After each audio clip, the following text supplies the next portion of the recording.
Hello and welcome to another edition of Indiepocalypse Radio. Not the first of 2023. No, it is. It is the very first of 20. Look at the calendar at all because it lines up perfectly. The very first, the debut edition of 2023. If you are living in a time zone in which it was not 2023 last year, which was some time zones. So it is either your first or your second episode of 2023, unless you're listening to it archived, then it could be any year from 2023 onward. But enough about years. Let's. I'm speaking of years. I'm your host, Andrew. I create, Indiepocalypse. It's the indie game anthology for the people. And this is my show that is also for the people, in which I talk to the people who made the games 90% of the time. Sometimes there are other people. But speaking of people, one of the first ones we have here, who you may know from issue 34 of Indiepocalypse with Duty Hair, it's Kyle Tim. Kyle, hello. Hello. How are you today? I am good. Just for the awareness of our audience Yes. at home, it's about 3 a.m. where I am physically in the world. So that's Yes. fun. So you would be one of those people who, this is your second of the new year, given that you were in that, whatchamacallit, it was 2023 last Saturday when I was doing this show. Yes. So technically, this is second for me for the year. Oh, perfect. But first of you for last, how do I? Hey, what's up? So Indiepocalypse, how did you hear about Indiepocalypse? The important question I need to Sorry. know. Uh, well, the link to Indiepocalypse was being passed around a lot among the TTRPG community. Like, I always saw it pop up every month with the sign-up sheets. And it was being pushed like, hey, you can submit your game to this, and maybe it'll show for a lot of people. I believe it was Aiden Ramstack, if I'm not mistaken, who I saw post up the link to sign on with Indiepocalypse. I don't remember if it was Numbskulls or another game of theirs that got featured, but I believe they got featured in a previous Yeah. version of the anthology, and I was like, I might as well shoot my shot. Yes. Who It was doesn't. It's not the hard to. I try to make it as easy as possible to shoot that shot. Even. do do and there's the I forget which athlete because I don't do a sport, but there's the athlete who's like, you make 0% of the shots that you don't take. Right. Correct. Right, and I want to put the hoop like on the ground level, and I want to put a bunch of funnels around it leading into the hoop, and give you as many balls as you need. Is my goal with Indiepocalypse. So hopefully it all works out for people. Um, I will say tabletop mildly more competitive than digital, strictly because I made my own weird rule. I was like, I need to have video games because video games have it rough when you make small weird stuff. Not that tabletop is a bastion of wealth and prosperity, but the entry level feels lower. So Maybe. I cap it at 2. That's fair. I mean, I've never made a video game before in Yeah, my life, but like, it's daunting. It's daunting to think about all the effort that goes into any sort of video game. Much yeah. respect. Which I think is why there's a lot of cost barriers for like a kind of assumed default cost barrier for a lot of game development, where it's like hey that's why indie games are multi-million dollar budgeted games, and I don't think are there you think there's any tabletop games besides Dungeons and Dragons that has a multi-million dollar budget? Maybe Pathfinder. Yeah, I think probably the comparable ones are Pathfinder, Starfinder, and then you hit the big mid tier, which is where I think you'd find stuff like Mork Borg, Yeah. which is huge, but not like ISO or Dungeons and Dragons huge. Maybe the World of Darkness things, like Oh, right. Yes. White Wolf. Yeah, yeah, Yeah. I always forget they've been around for like forever. yeah.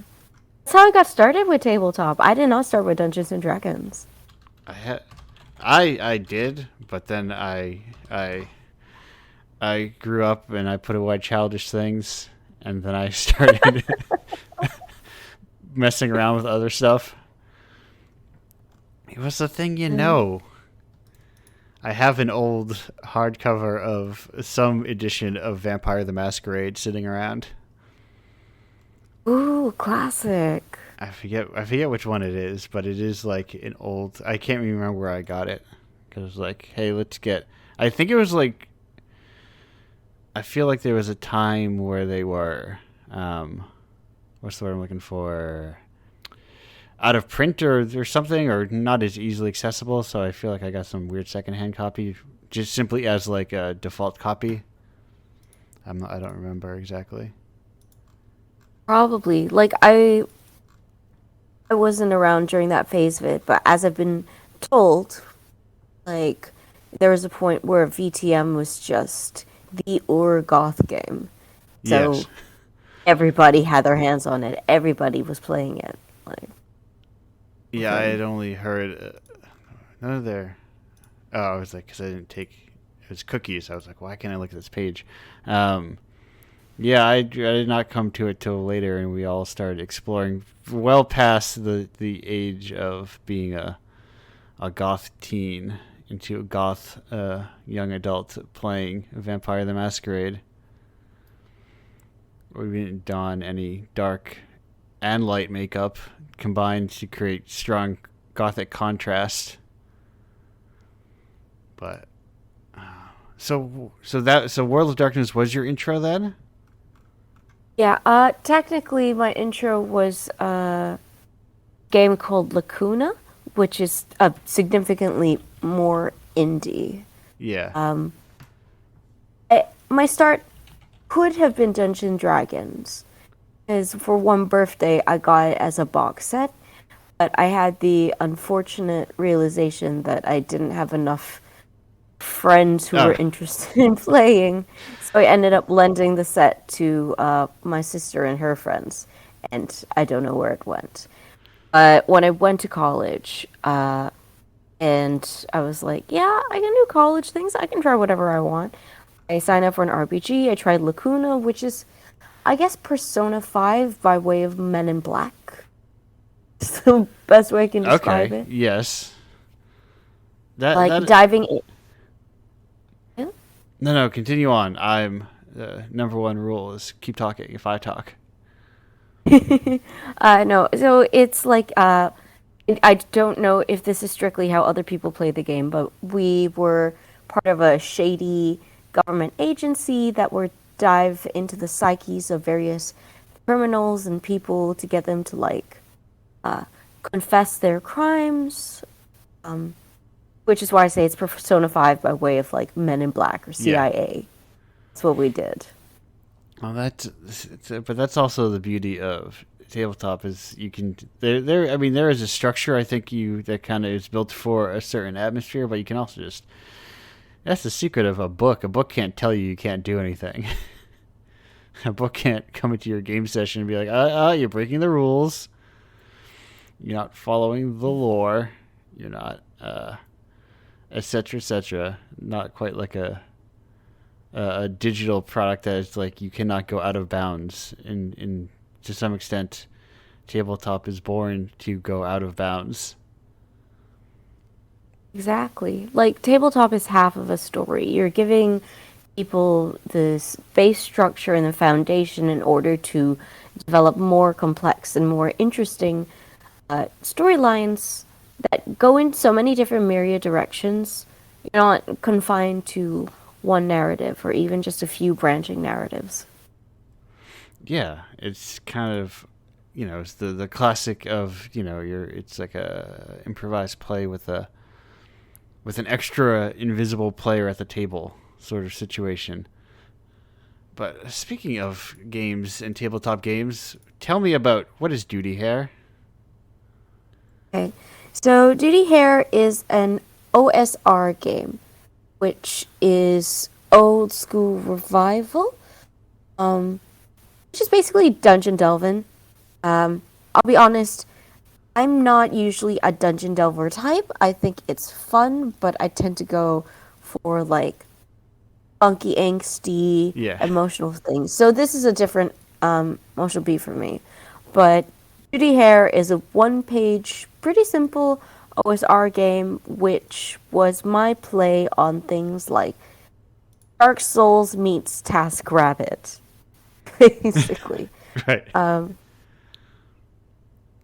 Because, like, when you think about bounty hunters and adventurers, it's basically TaskRabbit, Yeah, right? yeah. Especially within the world of games, they do not even do anything remotely approaching glor, glor, glorified task. I was like, what is the word I'm looking for? And I started with glory, but that is not the word I wanted to end with. It's like the opposite. You're Yeah. doing people's chores, Yes, and heroic tasks. Yes, right. You're collecting pelts for someone. You're doing less than minimum wage work. you're collecting pelts, you're grabbing treasure, you're guarding a wall, and I was like, this is basically TaskRabbit in ye olde age. So, I wanted to make just a simple little game. It was made, I think, as part of a game jam using the Down We Go engine, which you should also check out. I think I linked it on the game's page itself. Yes, you did.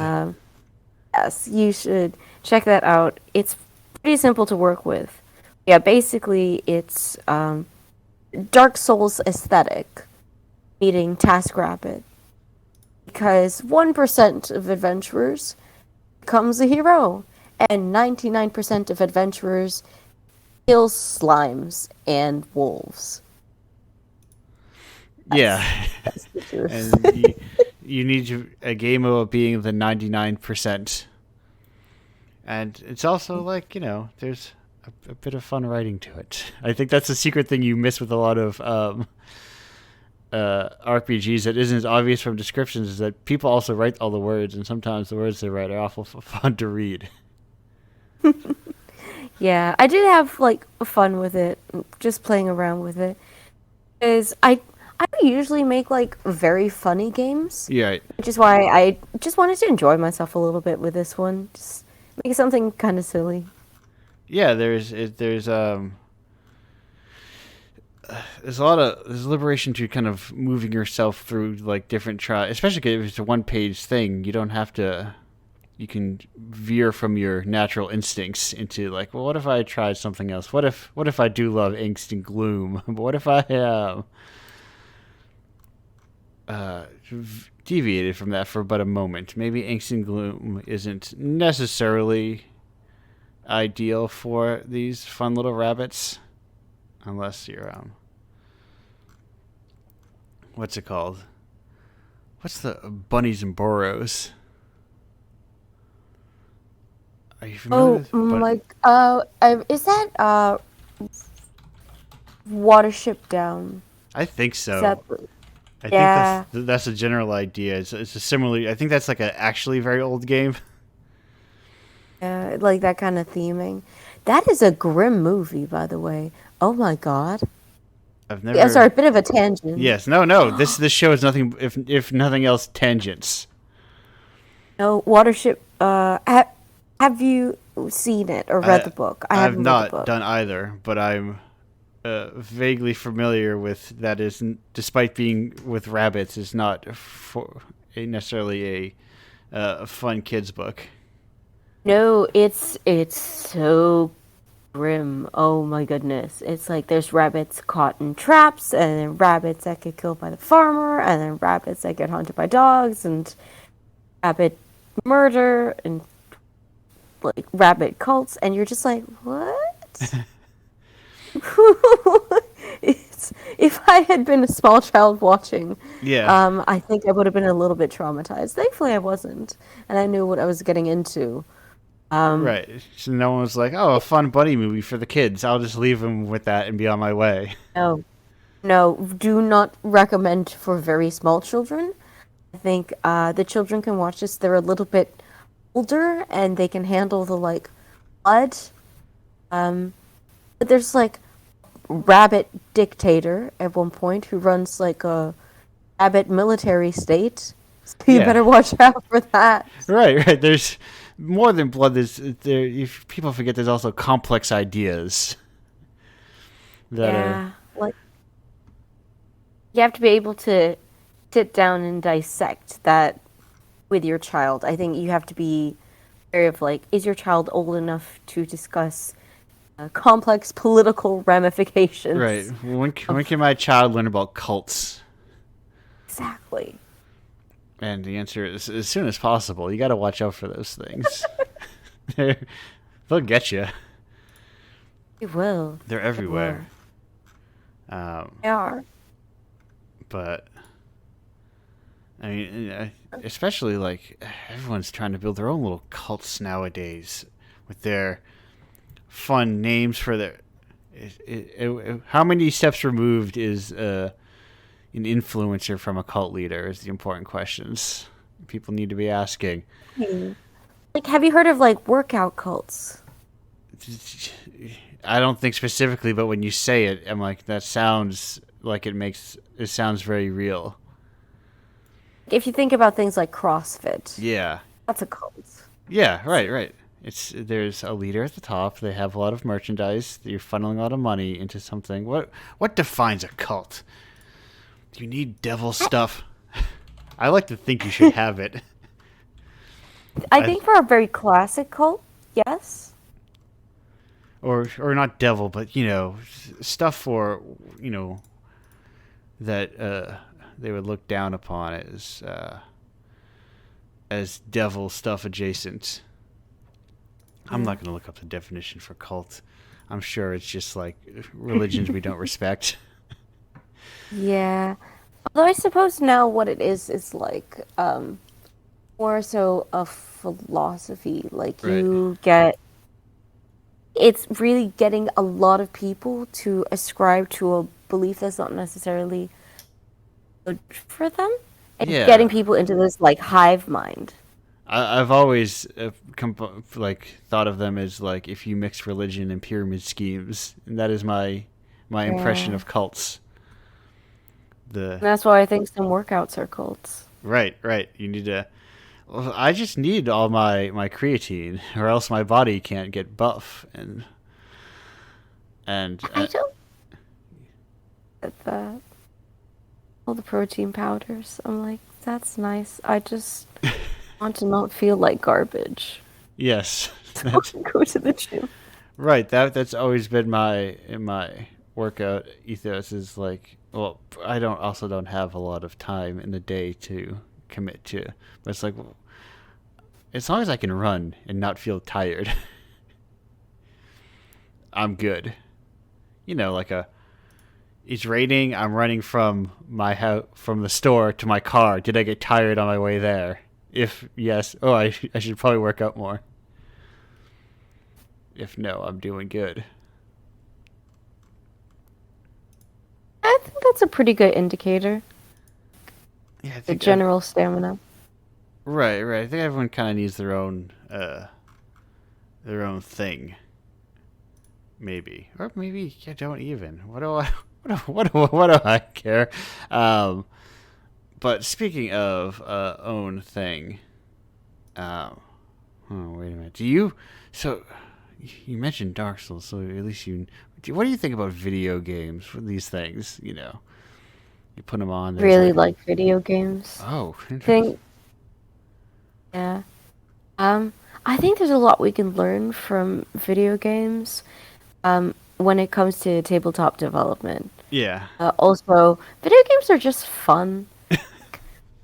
Although I find as I grow older, I don't have the time to devote to them as I used to, right. which is a real shame. Like I used to be able to sit for literally hours just playing a 100-hour long RPG, and now it's so hard to muster the will to do that.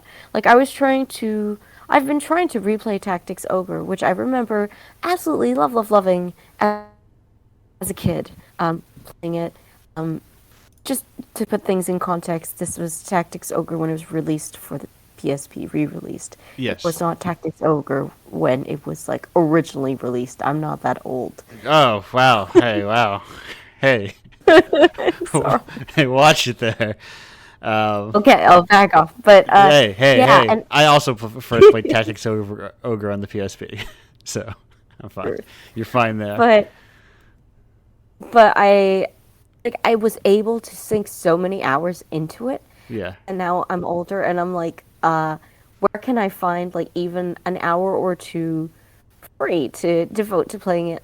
Right. I found now I do more on my phone or on the Switch in like quick bursts, which is why I really like roguelikes, deck builder roguelikes, or like Hades, Ooh. or I play stuff on my phone. There's a point where I got dragged into gacha. I don't recommend it, kids. It's awful. Don't do that. Yeah, Don't do it to yourself. Gacha is a real beast. You need to understand it. I occasionally load up BlueStacks and I'll be like, let's understand a gacha game real quick. And I like to see the bones that they're made out of, you know. Hmm. And I like to see like, oh, they're all the same in like structurally how they work. So it's like you have to find the one that has your favorite JPEGs. Kyle, what are your favorite JPEGs that you like? Oh, so many JPEGs. I used to play all the like idle rhythm games. Yeah. Like, ooh, when I was in college, I was addicted to Idolmaster Cinderella Girls. It was bad. It was bad. Like, there was an event for my favorite girl, because everyone always has a favorite girl when they Yeah. play these things. And I was free to play. I didn't go so far as to spend like a lot of money, thank God. But the event was on for 5 days, and I set alarms for when my stamina would be refilled to full, Yes. that I could burn it all and play. I think I slept maybe 12 hours across 5 days because I really wanted to do well in the event. It was a bad time. Like, my alarm would go off middle of the night and I'd burn all of the thing, and then I'd keep playing. It's like, who needs sleep? Don't need that. You're up at 3 a.m. right now, so I'm assuming not you. Now, I sleep more now. I do yes, sleep much better I now. I don't want to ask a question that might dredge up bad memories, but this For the JPEG of this girl. Did you get her?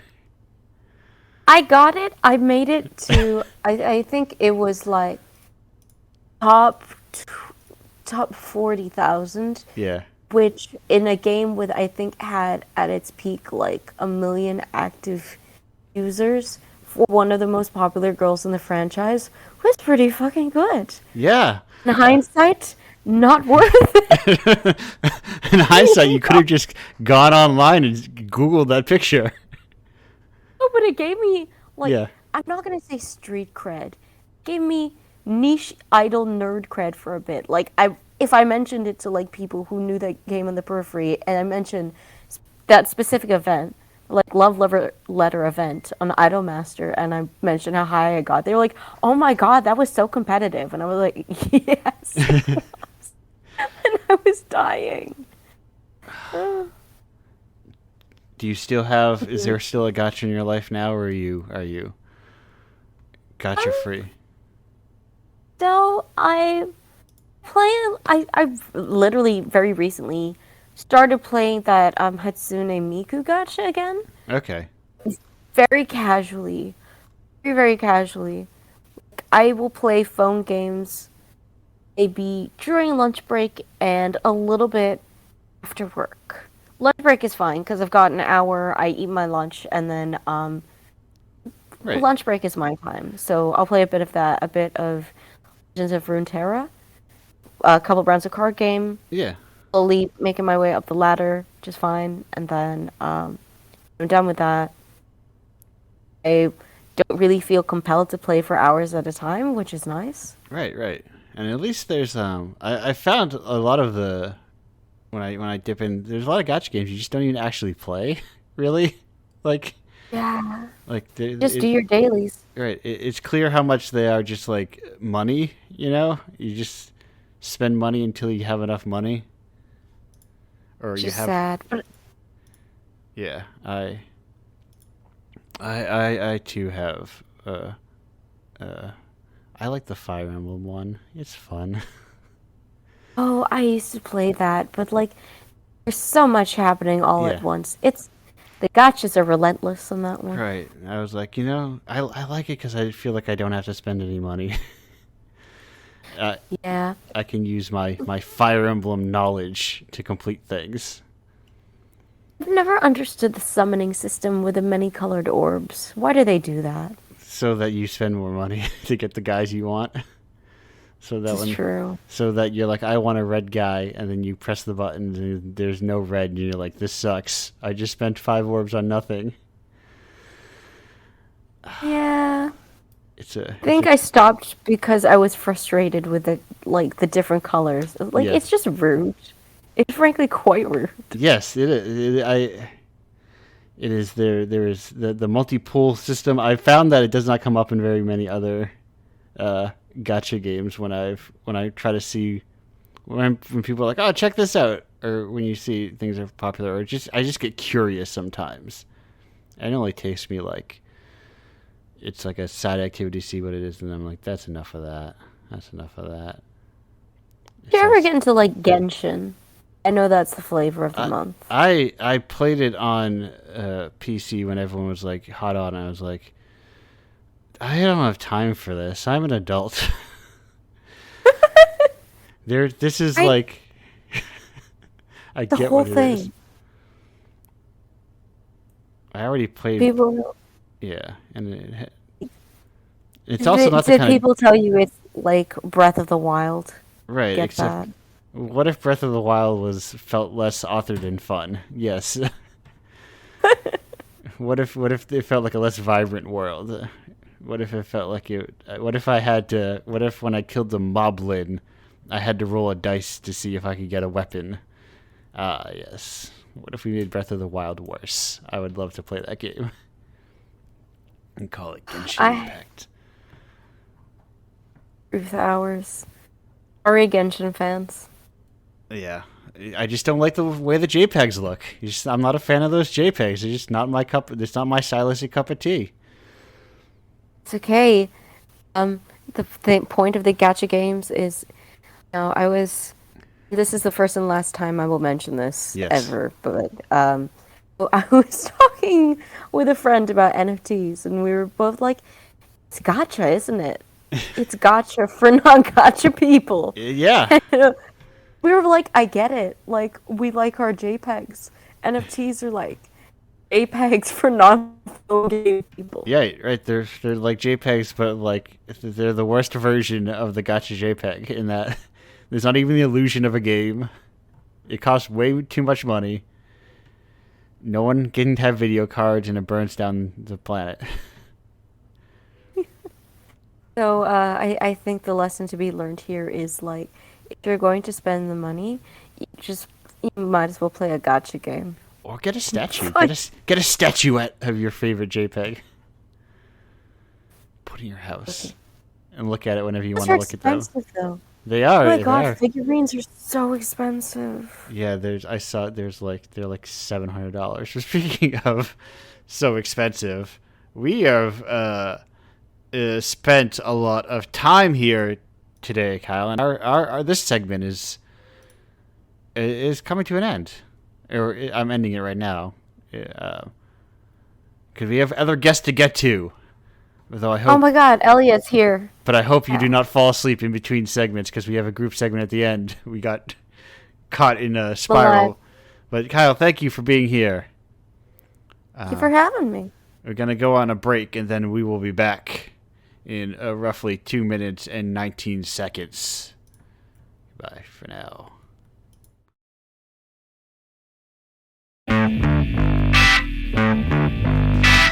Hello and welcome back to Indiepocalypse Radio. That was oops, I switched things. That was Collate with Medicine.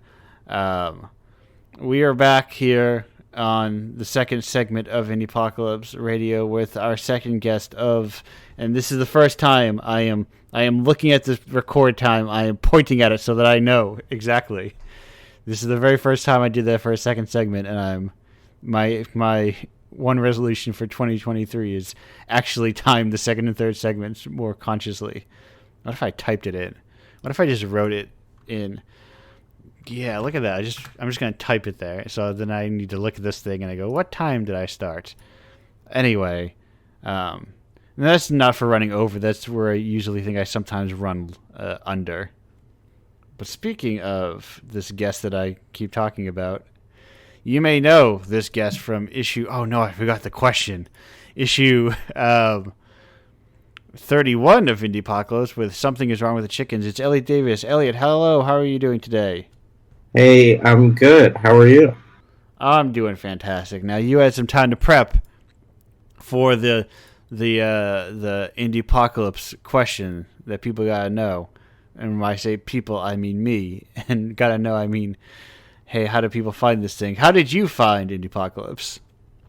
I do promise that I didn't just steal this from Kyle, but I believe that I also saw it tweeted out by Caden Ramstack. I think that was the same person is how I found it. Perfect. Yeah, I think Caden had done a. Occasionally, people will retweet, which it is easier to get lost in the muck. But sometimes people would be like, "Hey, will compose their own tweet even, or use an effective quote retweet." I found that anecdotally that gets actually way more attention to something than just because it's so easy to retweet, and it all gets lost. Especially if you're someone who always does it, then people might just turn off your retweets if you retweet. Twitter, I'm uninterested in it. It's a tough place to be. Even before lately, I feel like it was a tough place to be, but especially lately. I remember, I feel like even like 5 or 6 years ago, I was saying my goal is well before Indiepocalypse, I was thinking like, man, wouldn't it be great that if I was popular enough that I no longer had to use social media anymore? That's the dream I have. That is the dream. I agree. Unfortunately, it feels like that level doesn't exist, or it exists in fewer and fewer ways. Right. You need to, like, I don't know. I just have. I don't have I cannot write like social media wants you to write. Whenever I hear people talk in TikTok voice, I go insane. I just want to look how to air fry something this morning, and they were talking in like the TikTok cadence. It was driving me crazy. It's probably also why I would never use that one. It's one I ignore because there's something about it. There's something about like the cadence of it that drives me nuts, and I don't know what it is. Yeah, it is sort of a hard to define thing, but I totally know what you mean. It feels very manufactured. Yeah. I'm like, nobody talks like this. Nobody talks like this. Never. I want to see a human. I'm not going to spend time scrolling through artifice. But enough about. Oh, I didn't even realize until just now. Not only did I book 2 tabletop guests, I booked 2 animal-themed tabletop guests at the same time. And just like that, it's a themed episode. Just like that, it's a themed episode. I should have done this during Horse Night, but I don't know if I have enough songs to do a second Horse Night. I don't know how many other songs about horses that I know. Besides, like that, did they sing Wild Horses or did they sing Desperado? I think they sang Desperado. Never mind. The Langley School Music Project, they sing Desperado, right? Not Wild Horses? Oh, I'm not sure. I asked maybe one other person that can answer this question for me. I think they sang Desperado. But, yeah, I don't know if Ellie, what are some good horse songs? Do you know any horse songs? Good horse songs? Yes. What's it? Bon Jovi's got the horse song. Oh, right, on a steel horse. Well, it's a steel horse. I guess that's not a horse song. It's a motorcycle. Yeah. It's a kind of horse. Kind of horse. Yeah. No, I don't know a lot of horse songs, I guess. Yeah, me either. I'm realizing. I had a bunch of them. I had roughly 6 of them. I guess any Band of Horses song could be a horse song. That's where I'm wondering, because like then you count every song off of Patti Smith's Horses. Yeah. And I think for sure. No, I think you count the one where she says horses, which is the one I played. I don't think you can play Gloria and count Casey that. Musgraves has a horse song. Okay. High Horse. Yeah. Okay, there we go. So maybe there is fuel for but a second horse night in there somewhere. I made a good Gumby gift, so I want an excuse to use it.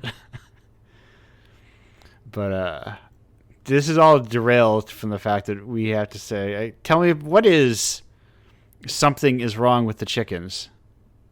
So Something Is Wrong with the Chickens is a one-pager, just a super rules light TTRPG for 2 to 6 people where you play chickens that have taken on different eldritch horror abilities, and you're taking revenge against Bryson Foods, which of course is not inspired by any real company. No, it doesn't even sound like it. It doesn't even rhyme. Doesn't sound like it at all. No.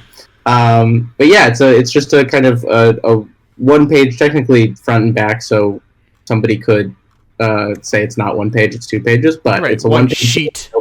One sheet, exactly.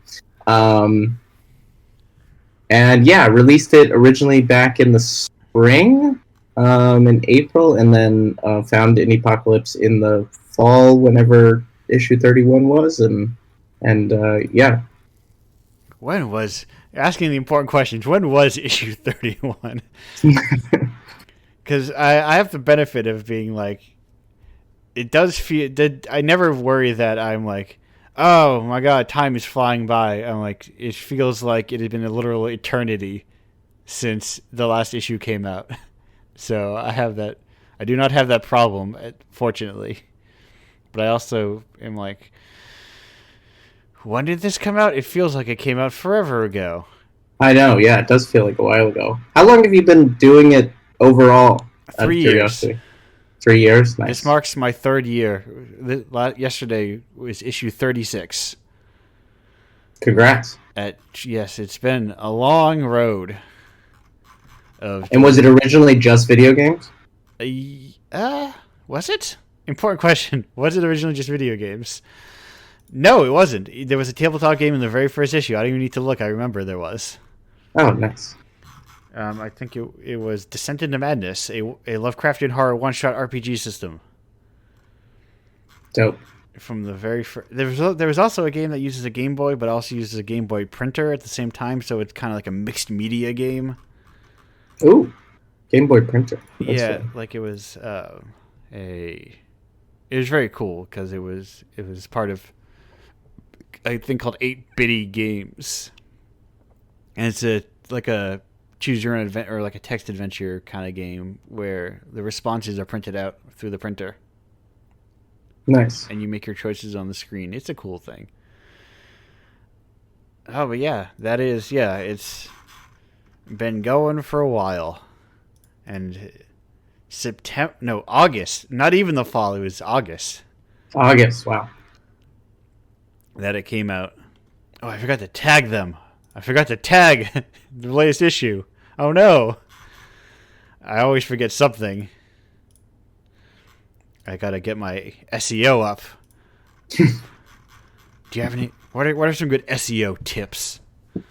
How do I SEO tips? Yeah. Oh man, that is not something I'm great at. I pretty much just do. I have a website through Wix, and I pretty much just kind of do whatever it tells me to do. Beautiful. You accomplished a very important first step, which is have a website. Yeah. But I'm sure better ways to do it than I do. I just tend to shove a few words that I think matter, like game and art and things like that. That's I try and do that. I usually try to make a tag for each one. I'm like, what do I do? Like, what is the answer? Like, what tag best describes this game? Do I use the engine? You're like, do I put Renpai? Do I put visual novel? Do I put chicken in, or do I put TTRPG? Right. What will most likely find the answer? What are people looking for? Because I guess I'm never someone who browses the internet like that. I kind of know what I'm looking for. Yeah. I feel like I don't use Google in that way. I feel like it's more to like if I have a specific problem is what I'm usually using Google, but for like finding something like a game, I feel like I'm not using Google. Yeah. Oh no, I wanted to use a custom one. Yeah, I realized as I was playing around with social media is that the only one I ever do that on is Tumblr, because I can just type in a thing that I want to look at and get a lot of pictures that I like of that thing. And that's something you don't really get as easily with other websites. You get a lot of people talking about things. I don't want to see what people have to say about something.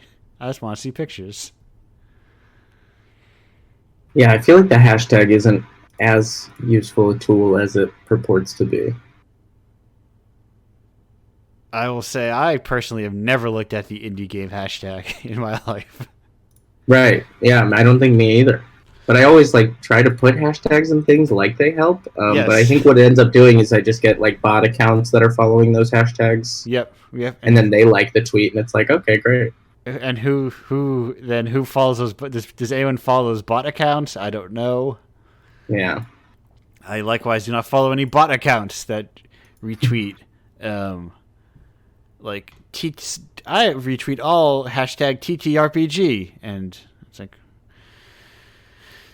there's got to be some ecosystem that follows it, but I don't know what it is. I remember someone saying the only people who use the indie game tag are other indie game developers, and it's like, but are they looking at it or are they just using it? Does anybody look at it? Right.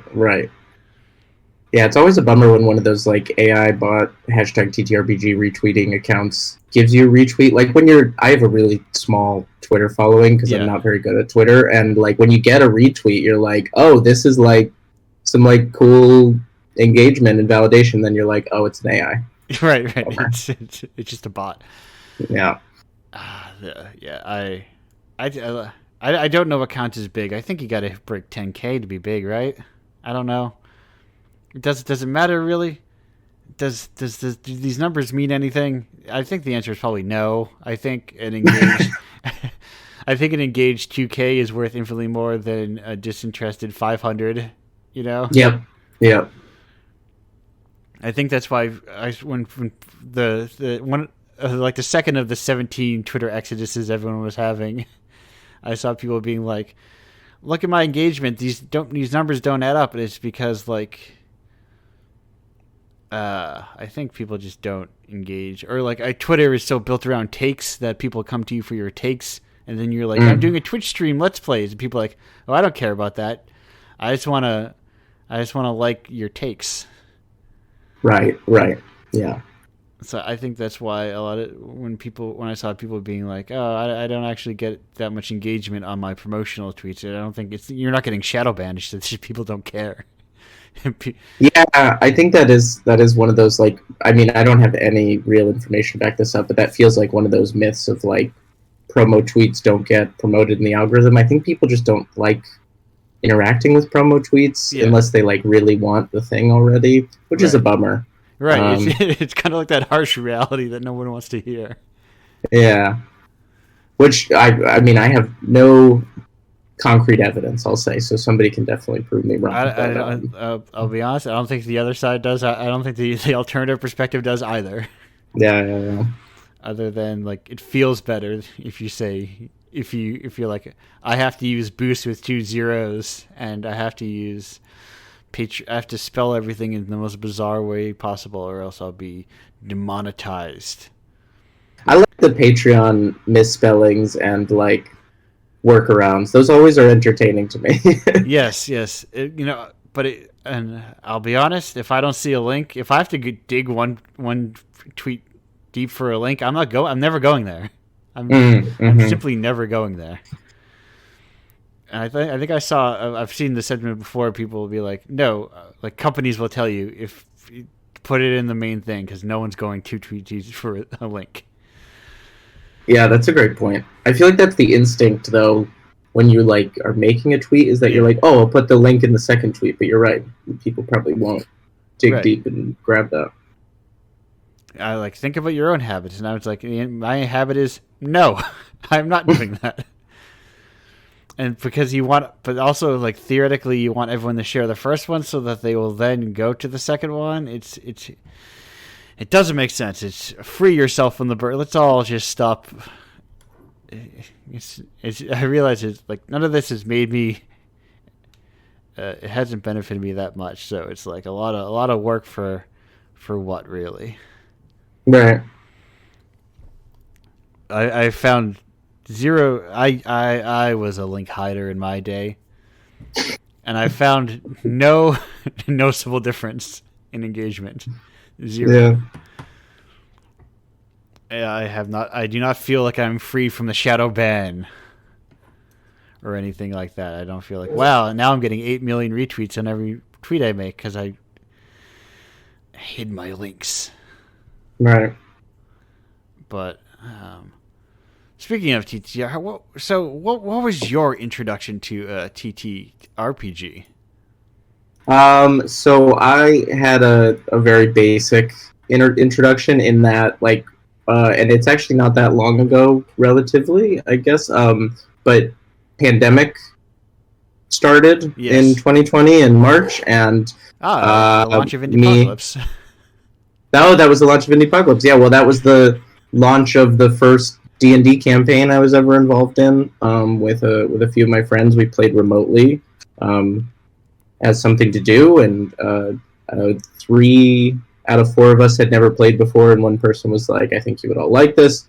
And then that was like the beginning of playing several different campaigns over the next few years, which like we still play a couple of them. But then in like 2021, I discovered the indie TTRPG scene partly through TikTok. Actually, there was like a community of people on TikTok who would post them under like the hashtag Beggar Talk.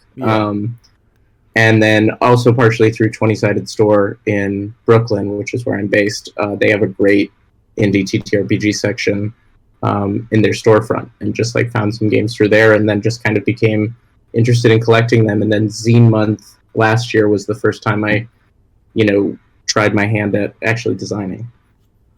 Yeah, because it turns out it's very welcoming because all you need is paper and the ability to write. Yeah, right. Yeah. Or transcribe in some sort of way. Yeah, exactly. It's a really great way to take an idea and like make it a reality and like get it to people in a timeline that's like not limited by some of the things of board games or video games. Like the software and hardware aspects of board games and video games are gone. Right. You don't have to worry about learning about what like you don't have to pick the right programming language that suits you and then learn it and then find what engine is best. It's like there's just so much crap in the way. It's so right. Well, but then I'll say, like, once you get kind of into it and like I designed my first game and then like started actually engaging and following designers, then like in the TTRPG space, is like there is a different level of sophistication, and like you can make a game that's as like simple as this game, the chicken, Something's Wrong with the Chickens, where it was kind of like a one-man show and I did some playtesting, but then you can like make these, like, there are indie people making really beautiful books and like some really talented layout designers and artists in working in the space. So yeah, you kind of then have that next level of complexity that is more akin maybe to like board game design, video game design. Right. Although none of it involves software, no matter how complicated you go, which I'm not a coder, so I'm glad for.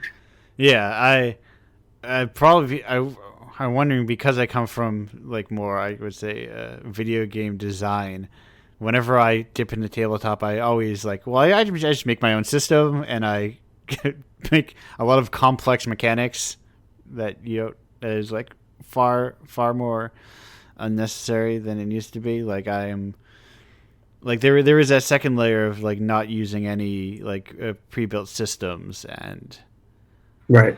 and having like, well, I'll just kind of make everything from scratch, which adds like, how do you run to the how do you balance that? You need to like there's like once you have to start balancing something, it becomes way more complicated because it's like you can't play it with yourself as easily. Right. Yeah, I remember the first game I made was a game called Abominations, and it used Scrabble tiles. Long story short, like Scrabble tiles were different abilities, and it was like a fighting, battling game. And I remember play testing it, and then I had a friend who just like has a very analytical mind, and he just talked through every ability with me after we play tested it, and was like, we need to tweak this value down or up in order to make it like match up with any of these other pairings. And it was balancing is so tough, and I still probably didn't get it right. It's still probably a little unbalanced of a game, but But the beauty of tabletop games is that even if it's unbalanced, they're just numbers in your head. You can just change them. Right. It's also still probably fun if it's unbalanced. Right. I think that you can have fun with game-breaking kind of mechanics in the right game. Yeah, it is very much like what players bring to it. Some players try to play the game. Some players love to lose. Right. They like to make bad decisions, even if it's like there's even within like a game like Dungeons and Dragons, those kinds of players can exist. The kind of like, oh, I min-maxed my stats. I picked all the best stats. I optimized my skill loadout, and then someone's like, I just kind of go by feel, and I make a lot of bad decisions. Oh yeah, I definitely have that spectrum of people in the regular gaming group I play with. Like one of my friends in particular loves to play like somebody who is going to end up in like an emotionally tough, like complicated moral quandary kind of situation, and like wants them to like maybe make the wrong decision in the story. I personally have in my time, what's the word I'm looking for? We were playing a series of games through a system, and I believe I died every single session. Nice. And once I died twice in a session. It was like, no fear of self-preservation. It's funny dying in TTRPGs, like our character death. I remember the first time it really felt like a very heavy experience, and then kind of since then, like it's happened a few more times, and it still can be heavy, like in the story, but like now it's like, I don't know, nothing was quite like the first time. Right. Especially if you're doing like very long campaigns with. Yeah. I was dead from the beginning, from session 1, so I was like, but it's also trying to meld it into like your character. Like, why do I have a same character? Why do I have a character with the same class and same level every single time we play? Right. And it is lore. You can just make up your own lore, as it turns out. We love lore. I love proper nouns. I like proper nouns that don't feel the need to explain themselves, is what I'm looking for. Like what? Just like when you don't look like when you have all these proper nouns, but you don't need to know the history of them. They already exist. That's kind of like an approach that I like that people can make. I don't need to know about you can make all the fun stuff about a world without having to explain it. Like Mount Doom. Like I'm just trying to think of an example. Perhaps, yes. I've never read Lord of the Rings, but yeah, I guess this idea of like you don't need to explain how all these things work as long as they seem cool, or they seem as long as the characters seem to understand them. Then like I think the audience will understand them if the characters do. Yeah, for sure. Well, speaking of understanding things, I understood my note I typed to myself about the time limits. I was paying attention. It is the most useful thing. I should probably do this every week now. So, Elliot, before we go on a second break, and then you'll be right back for the group segment. I typed 32 into Google. Can you take a guess what one of these news articles is about? 32? 32. What kind of? Because there are 4 wildly different news articles. I'd say 3 different. 2 of them are kind of similar. I hope it's not how many votes it took for them to pick a speaker. No, I hope they didn't get to 32. Did you know that BMW unveils a new color-changing car concept? I didn't. No, I did not. Probably 32 different colors on that car. Weird. But speaking of time, we're going to be going for more than 32 seconds. It's going to be 146 seconds, roughly, until we come back. So, Elliot, thank you for being here. Thanks for having me. I'm going to go on break real quick. Goodbye. Hello, welcome back to Indiepocalypse Radio. That was Jacqueline Kendall with Time Dilation. I'm realizing probably not the best choice for my switch to Gumby. It was not the most horseback male Gumby track. But speaking of Gumby, I don't know. We're back here with both guests, and I gotta know, what's your relationship to Gumby? What's Gumby? Oh, what is Gumby? Oh, that's the perfect response, I think. What isn't Gumby? He's a real treat. I'll give you. Gumby is a stop motion thing from like the it feels like late 70s, early 80s is when Gumby, but Gumby could have come out in 2000 for all I know. It feels no, like I think you got it. It feels like it could be 80s. Both. Yeah. Yeah. Okay. No. The original work was 1953. Oh, whoa. What? Yes. Oh. And Pokey was his horse? Yeah, Pokey's the horse. That's the origination of Gumby. Let's look at Gumby. Primary site him and Pokey. He goes to space sometimes. He's like went to a mirror world. Anyway, Gumby was like a he's a little green guy. He looks weird. He's kind of bad looking, but there's a charm to it. I think. I don't know. Yeah. I don't know about Gumby. I've been thinking. You think about him sometimes, you know, that old guy. But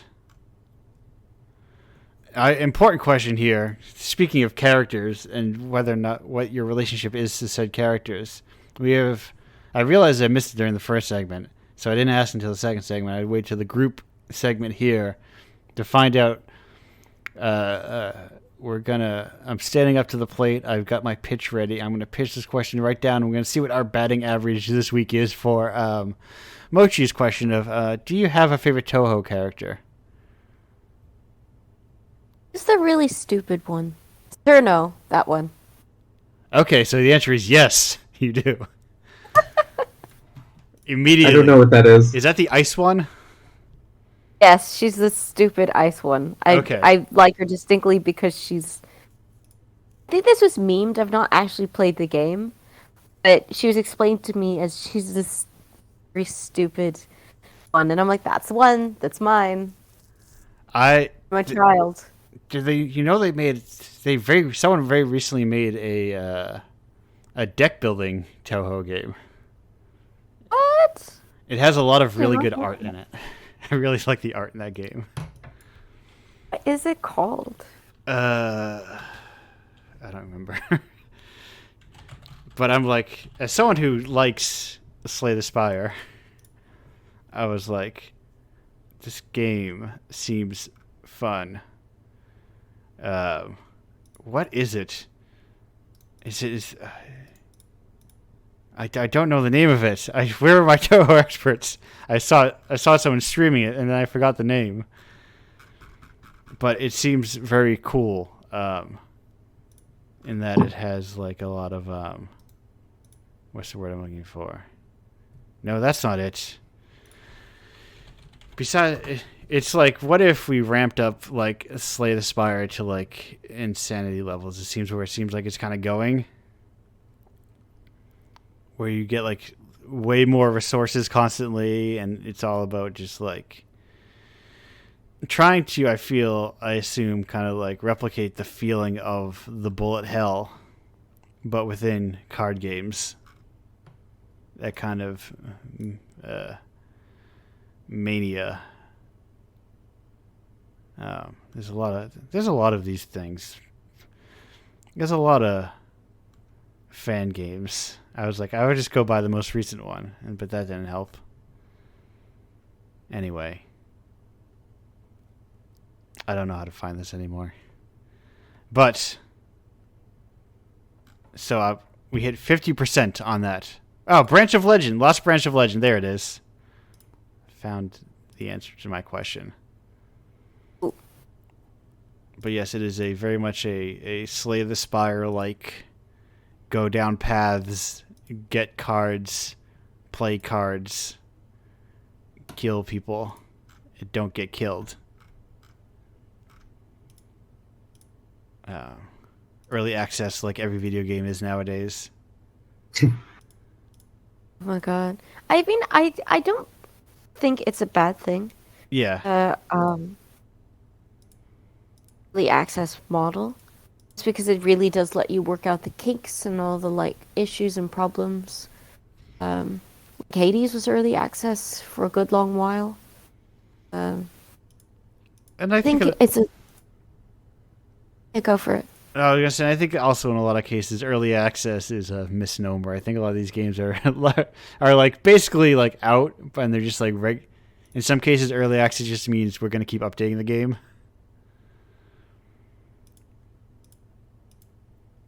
Which people do anyway, even if they don't say early access. Right. So it's a very strange term, but in some cases, in this one when I was watching it, it said like dialogue not yet available for a cutscene. So extreme, actually early access. But anyway, I gotta stop. Luckily I looked that up in incognito, so I don't have to buy it.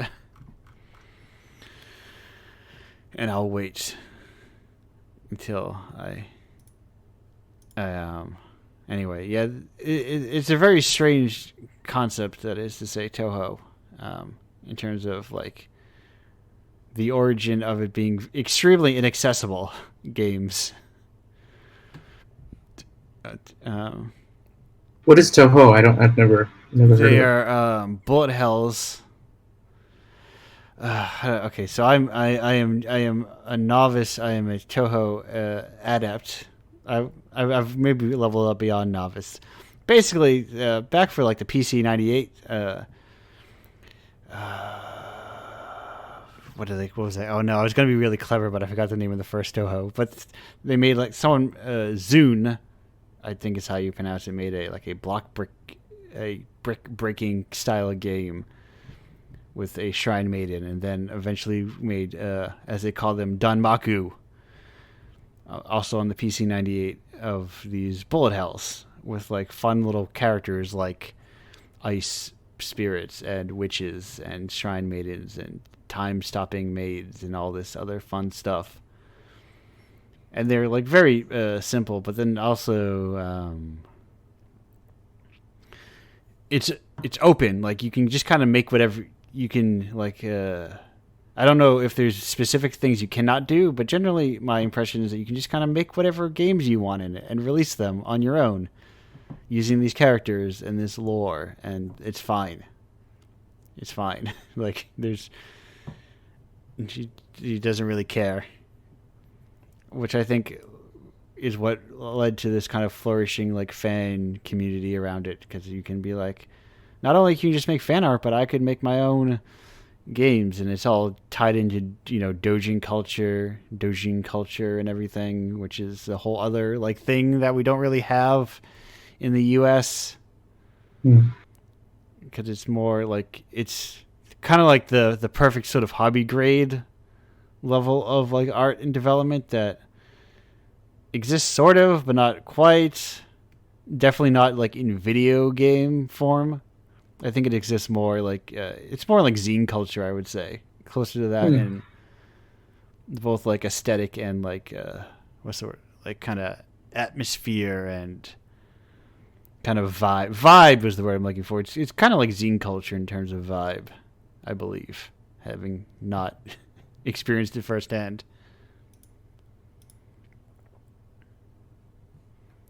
But yeah, that's what Toho is. They're fun. You can play them. Cool.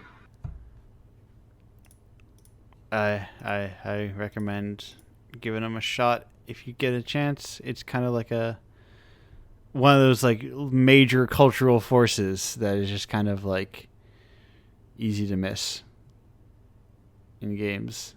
It's like a lot of people care about it a lot. But anyhow, does anyone have any late breaking questions, statements, anything they sort of want to get out as we crest our hour mark and the end of the show? Support content creators. Don't use AI generated art, kids. Yes, you may. Ditto. There is no rule on it, but if a certain curator of an indie anthology happens to see you use AI generated art, he might just close your thing and not even look at it. I'm not saying. It's not written down, but it might happen. No, that's the thing about the thing it's unfair about life is you don't actually have to write down all the rules. So many unwritten ones, like about etiquette. Yes, And you're just yes. like, oh. I've thought about things like that before. It's like, because every space has like, here are all our rules. I'm like, do you need that really? Like it's always like the idea that the absence of them is the permission for them, which my way of thinking of is like, no, of course you're not allowed to be a bigot in this space. Why would you be allowed to be? Do I need to explain that every time? Do I need to say it to my house guests when they come into my house? It's like, you assume the worst, I guess. Yeah.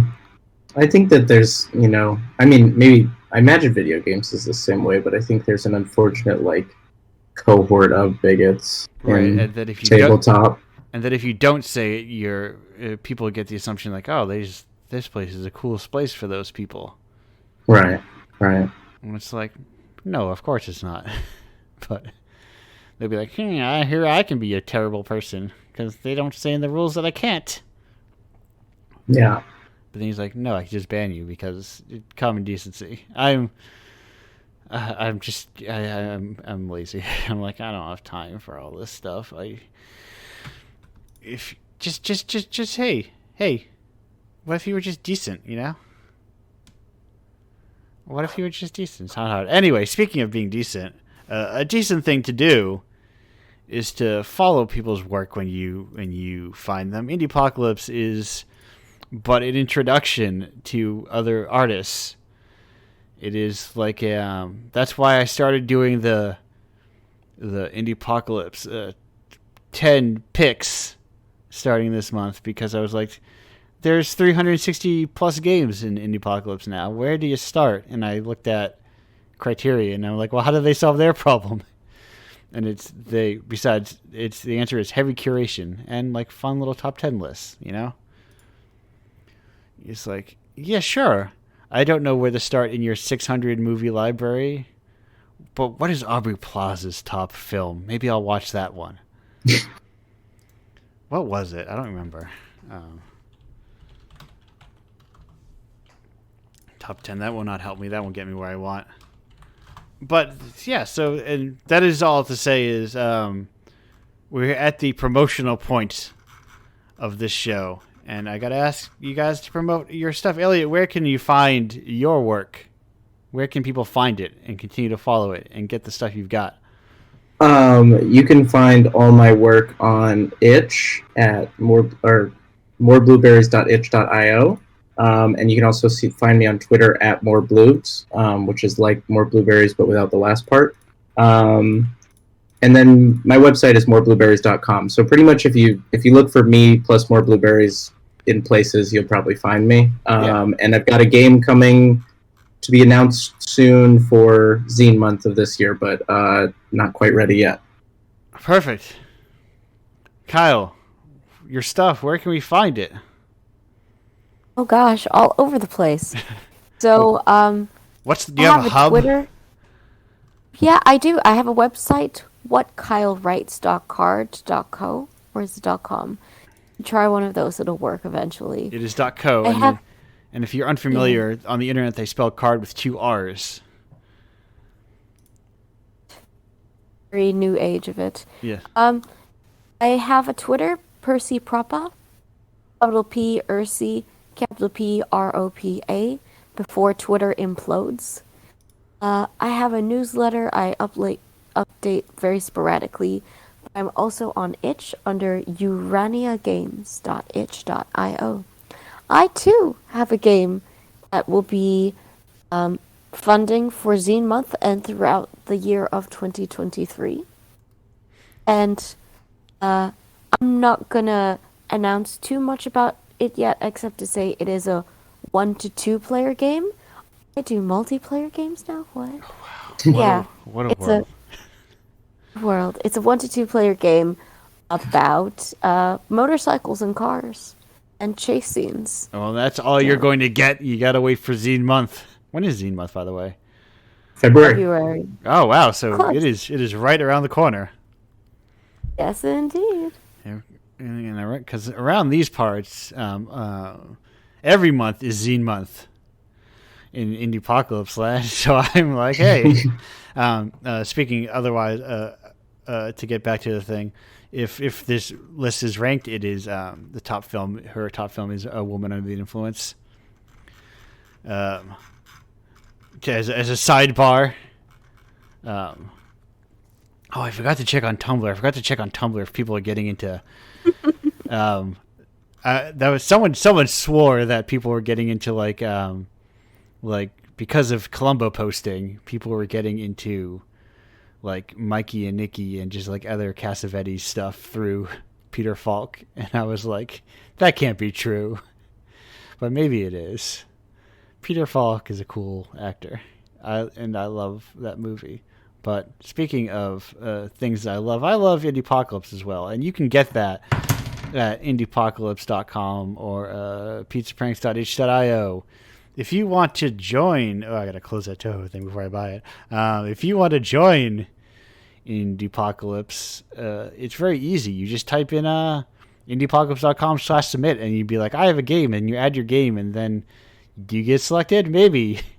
Maybe not. Maybe you get selected like 6 months from when you submit. You never know. There's only 10 games per month. Sometimes I am awash with a bounty of games. Sometimes I'm crawling through the desert being like, games, please. It's all the ebb and flow of the games. You can subscribe to Patreon if you want to just like get Indiepocalypse without having to think about buying it. And that's also where you can get just the newly commissioned games every month for just $5. It's like that's like a deal. A bargain for like weirdo alt art games. It's not sure. Okay, listen. It's not like that classic video game where you get like a video game thing that you want. You're like, yes, video games. I know what they are. There's little guys. They run around and get points. We don't really have that many games where little guys run around and get points often. But if you're like, I want stuff for the real freaks. It's $5 a month. It's a steal. I think that's it. There's probably other things, other URL extensions that I forgot about, but it doesn't really matter at this point. Elliot, Kyle, thank you both for being here. Thank you for having us. Thank you. Yeah, this was fun. Thank you for being in the zine as well. Thank you for continuing to make games in general, you know? games. They're cool things. Mm-hmm. I recommend people make them. I love games. Make them, buy them, consume them, review them. Yes, and buy other. Listen, if we can, the goal of Indiepocalypse is to trade that $20 around in circles. You know, it's artists buy other artists' work. I think it was the Catamites who I saw on a post say something like, "Indie games is just trading the same $5 back and forth forever until PayPal eats all of it in fees." And I am saying, well, what if Indiepocalypse turned that $5 into $20? It would take longer for the fees to eat all that money. But yeah, It's a valiant effort. yeah. I spend a lot of money. That's pretty much what I buy is art, independent art. I don't have any other things that I spend money on besides food that you need to eat. But because unfortunately you need that to live, I guess. It seems I wasteful. hear that. Seems wasteful. No, that's not true. I love food. And I'm surprised we. Okay, this is me closing the show before we get too deep into food talk, which is often, especially if when we get non-U.S. guests, I'm like, oh, I gotta have them tell me about food. But no matter, we're gonna close the show. Goodbye, everyone. Thanks, Andrew. No problem.